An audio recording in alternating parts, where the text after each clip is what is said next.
Hi, wisdom tooth. நம்மளோட கடைசி கடவாய்ப்பல்ல தான் நம்ம விஸ்டம் டூத்துன்னு சொல்லிட்டு சொல்லுவோம். இந்த பல்லு முளைக்கும் போது பார்த்திங்கன்னா சில பேருக்கு பெயின், அது மட்டும் இல்லாமல் அந்த பல்லை சுற்றி இருக்க ஈரில் ஒரு மாதிரி இன்ஃபெக்ஷன் இருக்கும். இது எதனால் வருதுன்னு பார்த்தீங்கன்னா அந்த பல்லு முளைக்கிறதுக்கு சரியான ஸ்பேஸ் இல்லாததால் வரும். இந்த மாதிரி சுச்சுவேஷனில் டென்டிஸ்ட் யூஸ்வலி இந்த பல்லை எடுக்கிறதுக்கு தான் அட்வைஸ் பண்ணுவாங்க.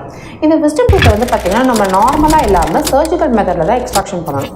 அதாவது என்னென்னா அந்த பல்லை சுற்றி ஒரு சின்ன இன்செக்ஷன் மாதிரி போட்டுட்டு அங்கே இருக்க போன் லைட்டாக கட்டர் பண்ணிட்டு தான் ரிமூவ் பண்ணுவாங்க. இந்த மாதிரி ரிமூவ் பண்ணும்போது நமக்கு ஸ்வெல்லிங் பல்லு எடுத்ததுக்கப்புறம் 2-3 நாளைக்கு இருக்கும். இது காமனான விஷயம் தான்.